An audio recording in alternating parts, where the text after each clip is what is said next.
Ассаламу алейкум Қазақстанға. Менің атым Ман Александр. Мен байығымда тұрғанмын. Школға, Мұхтар Әуезов школға барғанмын. Енді мен Германияда тұрам. Қазақстандың достарымнан сағынып тұрмын. Мен енді Қазақстанның 30 жылдықтың юбилейіменен День независимости құттықтаймын. Бәрлеріңе сәлем айттым. Ассаламу алейкум, Қазақстан. Ауылдастар, бәріңе сәлем. Мен Форсбакка Артемін.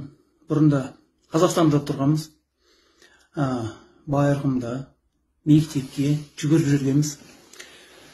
Бәрі жылдас балалар қазаққа. Қазақшаны кішкентайдан білеміз. Қазір 17 жыл болды.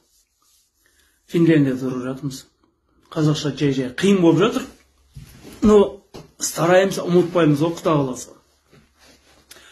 Мен от души сізді бәріңізді құттықтаймын. День независимости юбилеймен 30 жылдық.